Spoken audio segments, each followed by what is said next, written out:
Oke, Assalamualaikum warahmatullahi wabarakatuh. Teman-teman media dan seluruh masyarakat Indonesia yang saya cintai, izinkan saya bersama Pak Airlangga, Pak Dante menyampaikan perkembangan informasi dari penanganan pandemi COVID-19, bagian saya khususnya Jawa Bali ini.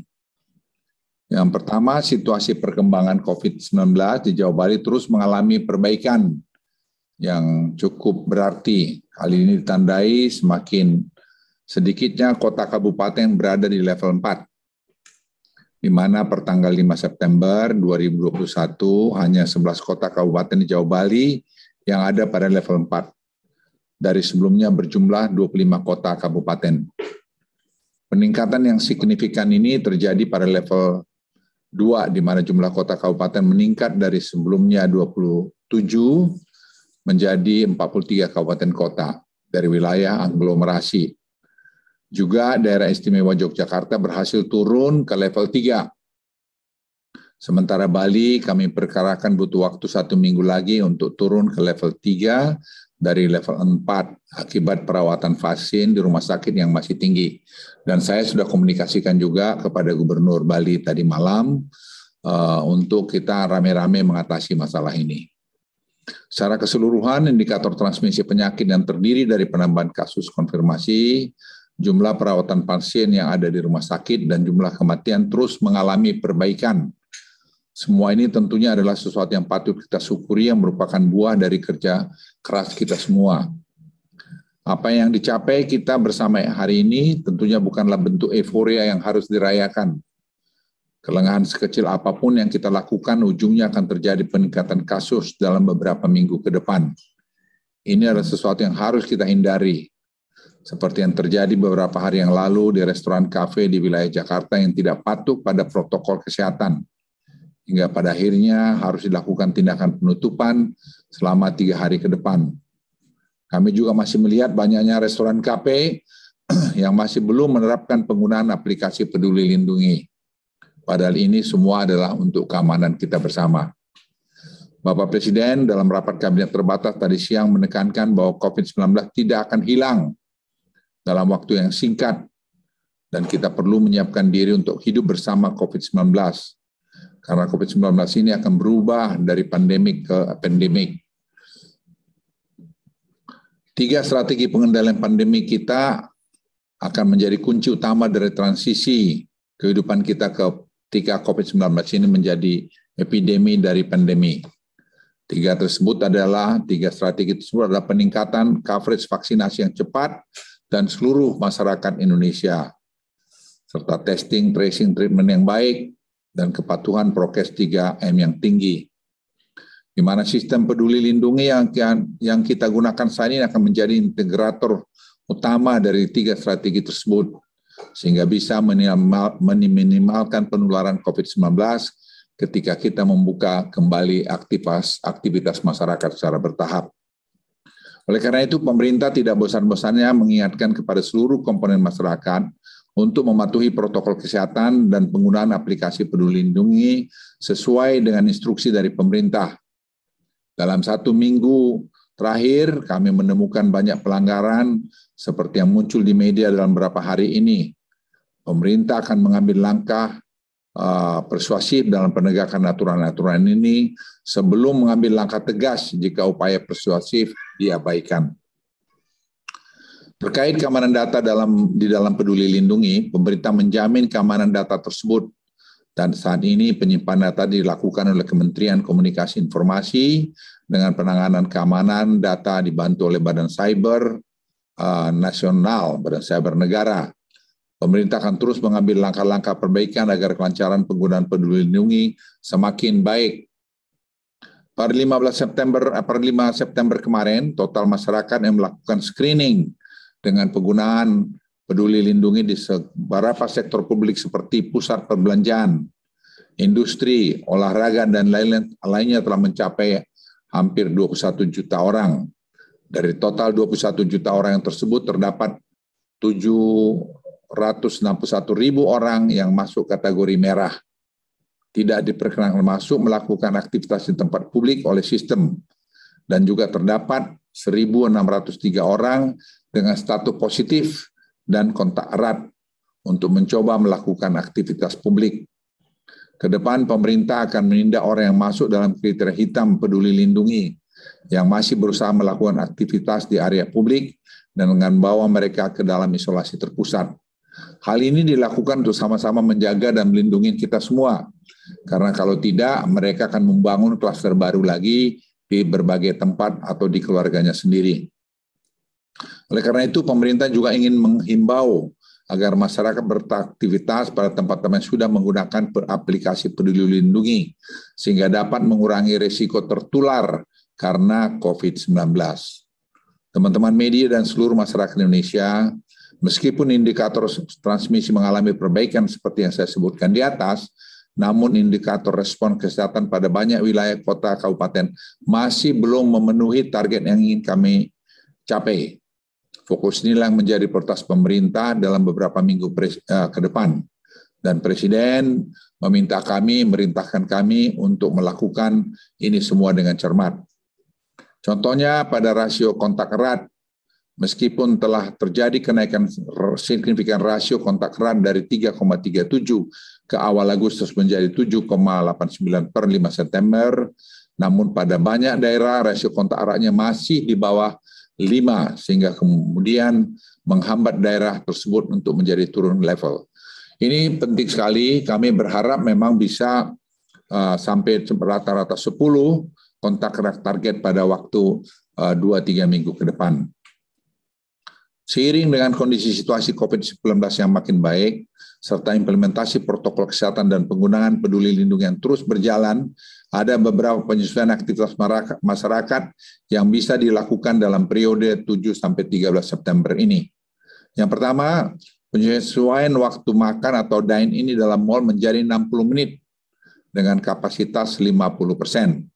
Akan dilakukan uji coba pembukaan 20 tempat wisata di kota dengan level 3 dengan penerapan protokol kesehatan yang ketat dan implementasi platform Peduli Lindungi.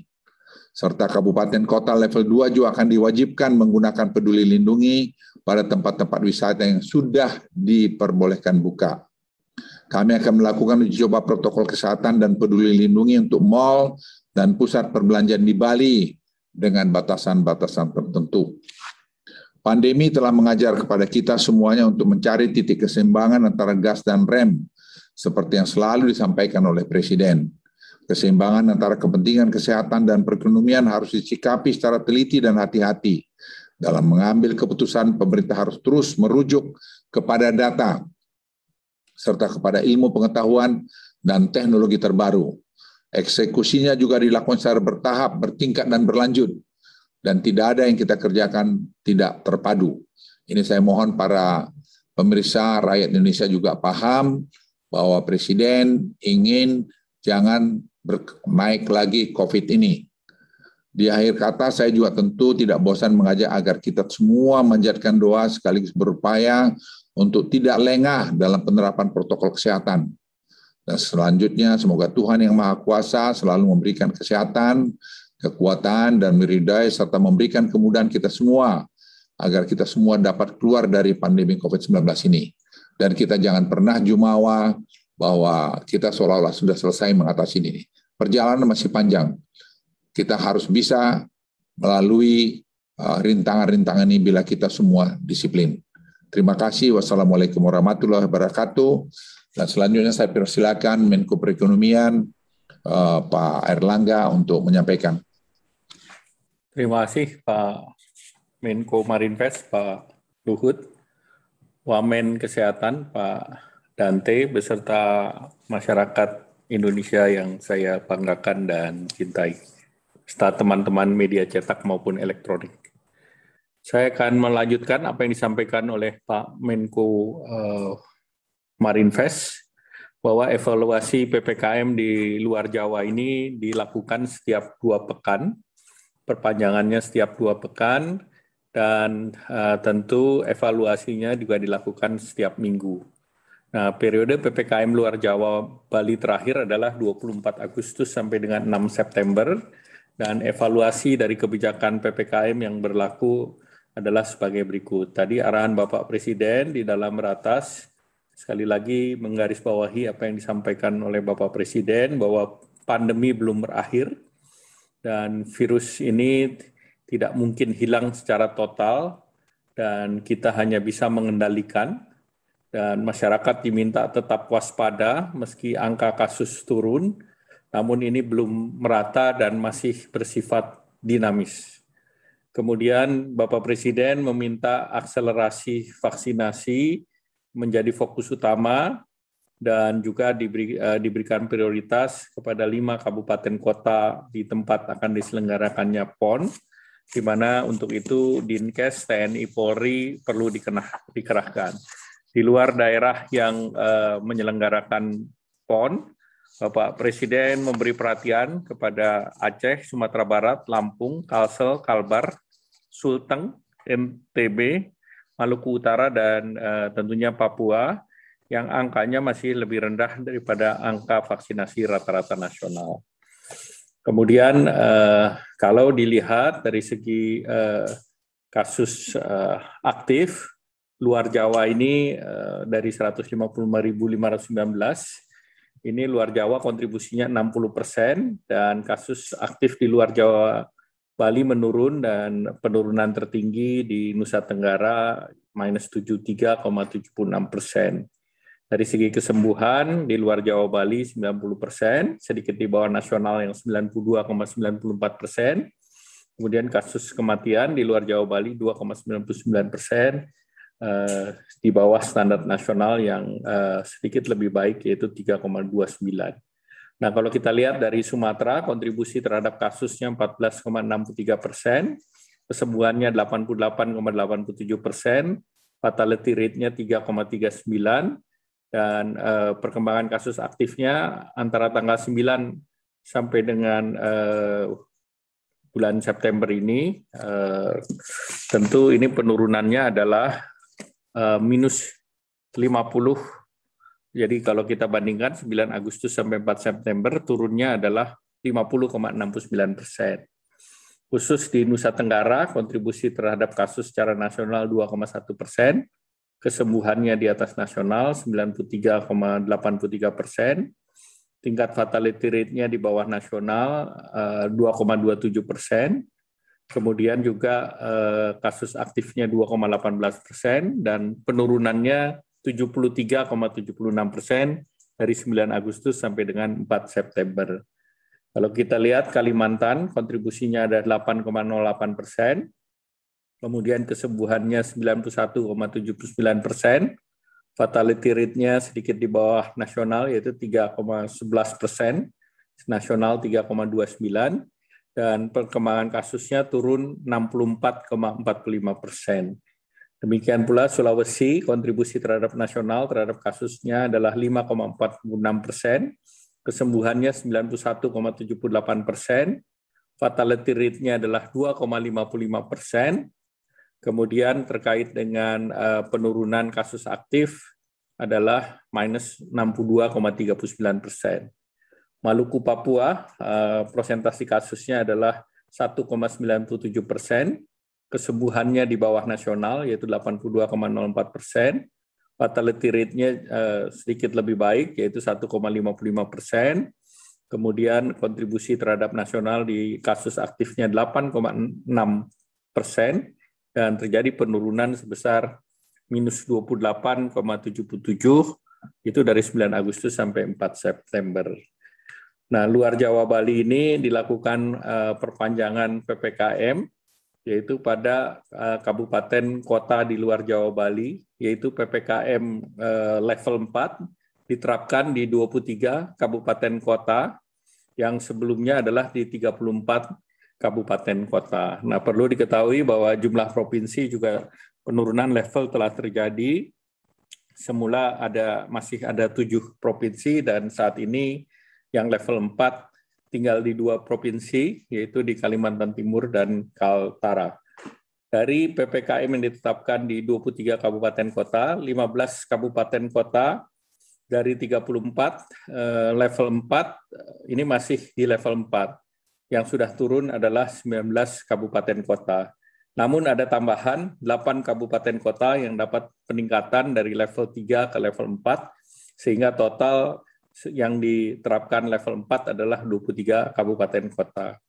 Untuk PPKM level 3 diterapkan di 314 kabupaten kota, di mana ini naik dari sebelumnya di 303 kabupaten kota, dan PPKM level 2 ini diterapkan pada 49 kabupaten kota. Ini sama dengan yang sebelumnya. Nah, pemerintah memutuskan untuk perpanjangan 7-20 ini di Aceh di 3 kota, yaitu di Banda Aceh, Aceh Tamiang, Aceh Besar, Jambi di kota Jambi, Kalimantan Selatan di kota Banjarbaru, kota Banjarmasin, kemudian di kota Baru, Kalimantan Tengah di kota Palangkaraya, Kalimantan Timur di kota Balikpapan, Kutai Kartanegara, dan Mahakam Hulu, Kalimantan Utara di kota Tarakan, Bangka Belitung di Bangka, Sulawesi Selatan di Makassar, kemudian juga Sulawesi Tengah di kota Palu dan Poso, Sumatera Barat di kota Padang, kota Medan, kota Sibolga, dan Mandailing Natal, kemudian juga NTT di Kupang, Bolangondo, dan Manokwari. Nah, terkait dengan kesiapan 5 kabupaten kota untuk penyelenggaraan PON, vaksinasi di Kota Jayapura, Kabupaten Jayapura, Mimika, Merauke, Kabupaten Kerom, ini lebih baik dan sedikit lebih tinggi dari rata-rata nasional. Kasus aktif mengalami kenaikan, tetapi diindikasikan 81% perlu statusnya diperbaiki setelah 21 hari. Kalau kita lihat Kota Jayapura, vaksinasi dosis pertamanya sudah 51%, Kabupaten Jayapura 48,39%, Mimika 50,60%, Merauke 55,58%, dan Kerom di 33,73%.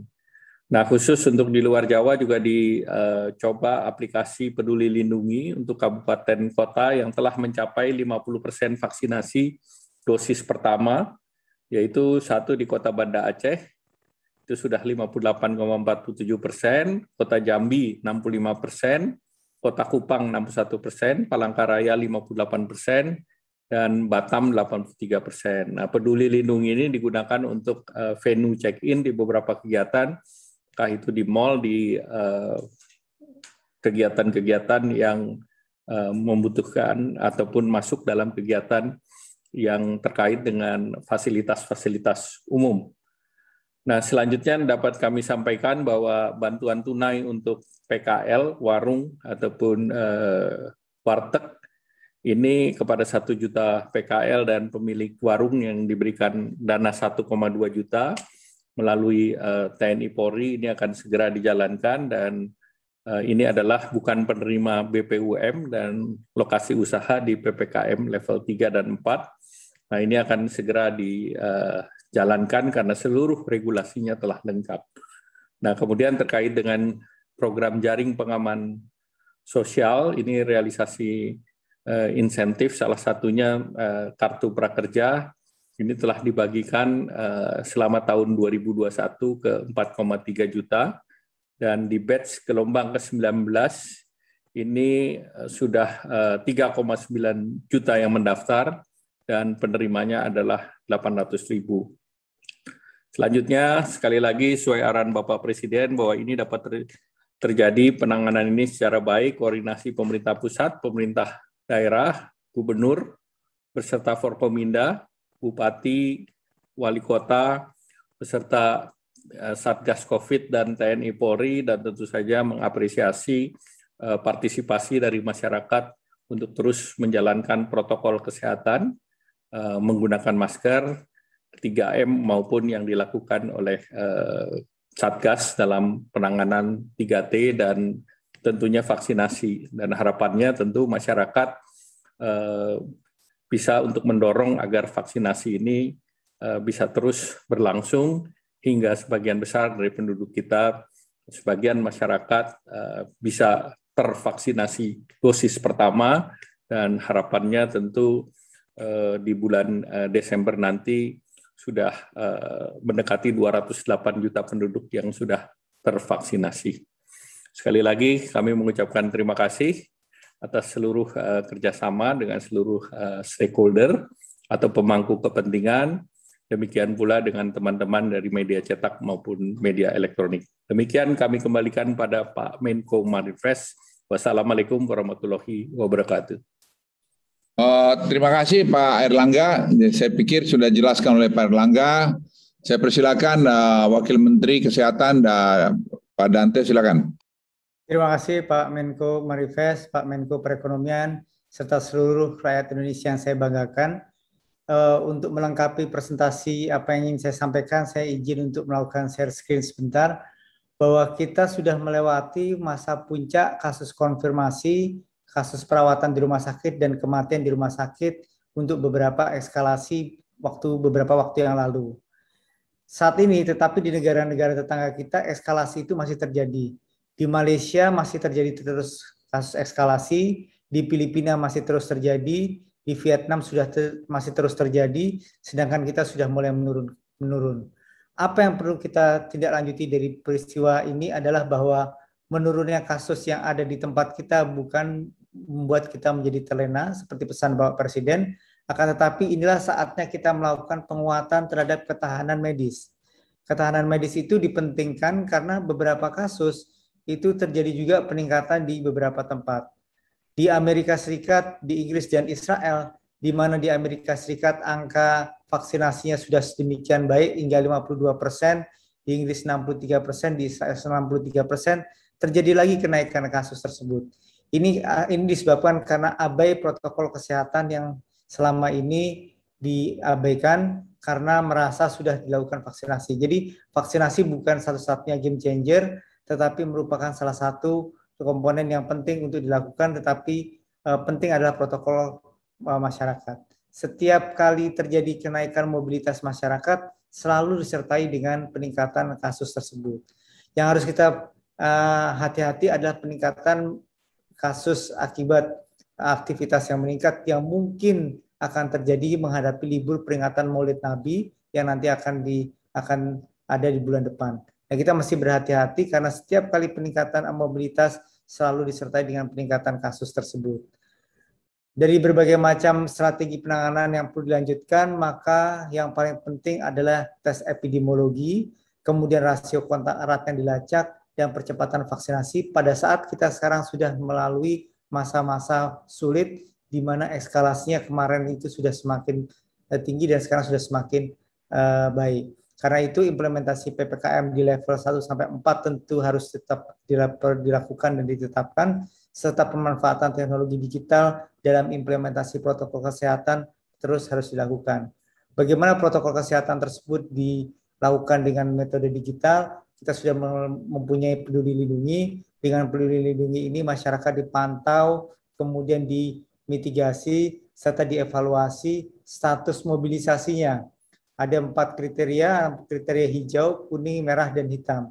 Kriteria hitam ini adalah mereka yang kasus positif dan kontak eratnya positif.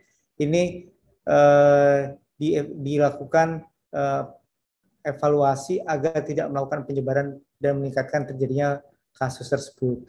Kita sudah melakukan penggunaan Peduli Lindungi ini di 6 sektor utama dan segera akan digunakan di beberapa sektor yang lainnya. Dari tadi sudah disampaikan oleh Bapak Menko, kita berhasil menjaring kira-kira kasus hitam itu sebanyak 1.625. Jadi 1.625 kasus ini adalah mereka yang tidak diketahui sebelumnya atau sudah diketahui sebelumnya menderita COVID-19 atau kontak erat, tetapi mereka masih berkeliaran di jalan. Itu terutama disebabkan karena mereka terdeteksi di sektor perdagangan, terutama ketika akan masuk mal. Jadi ini penting sekali, proteksi dengan melakukan Peduli Lindungi ini untuk menjaga masyarakat supaya tidak terjadi kontak yang erat. Strategi yang umum harus kita lakukan adalah secara nasional positivity rate kita semakin menurun, sekarang sudah mendekati 6,97% dari rekomendasi 5% dari WHO. Karena itu tracing harus ditingkatkan. Tracing sampai sekarang sudah sampai 7,98%. Kita harapkan kita bisa mencapai tracing ini menjadi sekitar 10 kontak konfirmasi per tracing yang dilakukan. Karena itu positivity rate-nya mengalami tren penurunan secara nasional. sekarang sudah sampai 6,97. Di beberapa daerah sudah mengalami penurunan hingga baik sekali angkanya, tetapi di beberapa daerah masih tinggi. Untuk daerah-daerah yang tinggi ini diharapkan untuk melakukan kegiatan tracing yang lebih optimal ketika kasusnya sudah mulai ringan seperti sekarang ini, sehingga kita menghindari dari lonjakan kasus berikutnya mungkin kali lebih berat. Saya juga ingin menyampaikan isu tentang varian-varian baru. Semakin banyak kasus ini berkembang dan semakin lama pandemi ini berlangsung, maka virus itu akan melakukan modifikasi dan melakukan mutasi. Salah satu mutasi selain varian Delta yang baru saja kita alami, sekarang sudah ada varian Mu. Varian Mu ini terjadi di Kolombia, tetapi kelihatannya berdasarkan yang concern pada varian Mu ini adalah bahwa varian Mu ini secara laboratorium itu mempunyai resistensi terhadap kondisi vaksin. Karena itu diperlukan, tapi dalam konteks laboratorium, tidak dalam konteks epidemiologis. Tetapi penyebarannya tidak sehebat penularan dari varian Delta. Di beberapa tempat di sekitar kita, varian Mu ini belum terdapat. Kita sudah melakukan genome sequencing terhadap 7.000-an orang di seluruh Indonesia dan belum terdeteksi varian Mu. Mudah-mudahan varian Mu ini akan abortif, seperti juga varian Lambda beberapa waktu yang lalu di Peru. Bagaimana strategi penanganan pandemi adalah bahwa jumlah bor di rumah sakit makin lama makin menurun. Pada saat menurun seperti ini, maka rumah sakit harus berbenah diri untuk memperbaiki kualitas rumah sakit, mengefisiensikan kembali protokol penanganan vaksin secara optimal, mengevaluasi lagi pengobatan COVID-19 ini secara baik, sehingga ke depannya kalau kita menangani kasus-kasus yang berat, kita akan mendapatkan protokol yang lebih baik. Kemudian ketersediaan obat secara nasional sampai saat ini sudah mencukupi, kita melakukan daily meeting, kemudian pemerintah daerah sudah melakukan pembelian obat melalui APBD, dan diharapkan ketersediaan obat ini dapat dipantau secara online dan baik, dan kami evaluasi memang ketersediaan obat secara nasional ini sudah mencukupi. Untuk pembelian rumah sakit dapat dilakukan melalui situs ini, dan pembelian obat melalui apotek dapat dilakukan melalui retail, bisa melakukan melalui pharmalkes.kemkes.go.id. Selain obat, proyeksi utama yang penting adalah ketahanan secara medis adalah tentang oksigen. Pada saat kita terjadi eskalasi, kita mengalami kekurangan oksigen.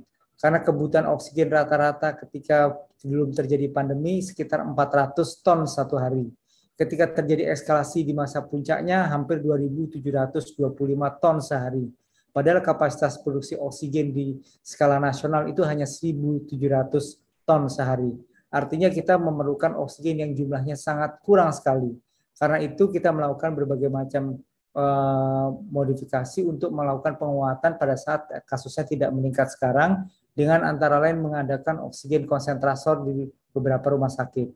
Kemudian kita juga ingin melakukan terpasangnya oksigen generator. Oksigen generator ini adalah alat yang bisa memproduksi oksigen di semua provinsi di Indonesia. Saat ini sudah terpasang 133 generator oksigen, dan kita harapkan 50 lagi akan terpasang di akhir tahun 2021, sehingga semua provinsi di Indonesia akan mempunyai oksigen generator, sehingga apabila terjadi peningkatan kasus membutuhkan oksigen yang lebih banyak, maka akan tidak tergantung pada suplai oksigen dari pusat lagi. Dan untuk vaksinasi, kita sudah mencapai angka 106, tetap perlu akselerasi vaksinasi menuju vaksinasi 2,5 juta per hari. Jumlah vaksin sudah mencukupi, diperlukan evaluasi, dan tadi arahan Bapak Presiden untuk melakukan percepatan vaksinasi pada saat kita sedang tidak naik eskalasi kasusnya, dan Dinas Provinsi belum mencatat vaksinasi ini dengan melakukan distribusi dari provinsi ke kabupaten kota. Tentu ini membutuhkan dukungan dari semua pihak. Kegiatannya bukan merupakan lagi kegiatan program vaksinasi dari pemerintah, tetapi gerakan vaksinasi secara nasional. Dengan membuat ini sebagai diksi gerakan, maka kegiatan vaksinasi ini akan menjadi tanggung jawab TNI Polri, kementerian, badan kelembagaan, swasta, dan seluruh masyarakat. Pemerintah sebaiknya di daerah dipimpin oleh Sekda untuk melakukan koordinasi lintas sektoral untuk melakukan kegiatan vaksinasi tersebut secara terintegrasi.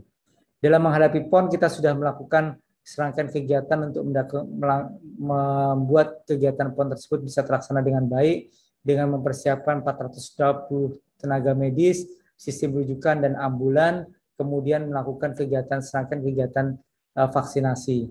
Jadi vaksinasi yang sudah diberikan, beberapa daerah memerlukan vaksinasi yang lebih optimal dan harus diakselerasi lebih cepat, terutama di Jayapura, di Kabupaten Merauke, Mimika, Kabupaten Jayapura, dan Kabupaten Kerom sebagai tempat dilakukan kegiatan vaksinasi. Jadi secara keseluruhan bahwa situasi pandemi ini belajar dari beberapa negara, kita tetap perlu secara waspada dan hati-hati karena protokol kesehatan tetap tidak boleh abai. Protokol kesehatan merupakan salah satu faktor penentu yang menentukan apakah kasus ini akan meningkat atau tidak di masa yang akan datang. Dan kita tetap akan berhadapan dalam situasi pandemi dan mungkin akan menjadi endemi apabila penurunan kasusnya sudah semakin baik. Deteksi yang belum dicapai dengan memperbaiki jumlah testing juga menjadi salah satu arahan Bapak Presiden yang harus kita kejar dalam target situasi yang tidak terlalu eskalasi seperti sekarang ini. Capaian kabupaten kota yang masih terbatas dengan 5 kontak erat kasus konfirmasi merupakan salah satu yang penting untuk dilakukan. Demikian yang bisa saya sampaikan, mudah-mudahan bisa bermanfaat bagi kita semua. Assalamualaikum warahmatullahi wabarakatuh.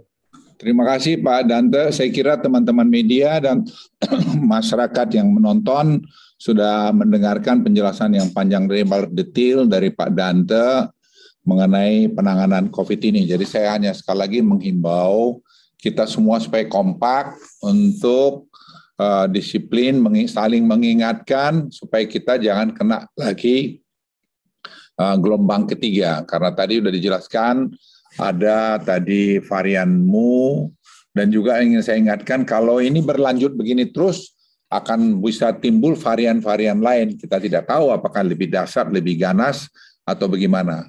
Nah, jadi semua kita harus paham, jangan kita politisasi ini. Kita bicarakan betul-betul ini adalah keselamatan rakyat Indonesia, keselamatan kita semua. Jadi semua harus kompak, ini adalah musuh bersama kita. Itu titipan dari kami. Saya kira itu saja dari kami. Terima kasih atas semua perhatiannya. Mudah-mudahan kita semua bisa tambah baik ke depan ini. Sekali lagi, wassalamualaikum warahmatullahi wabarakatuh.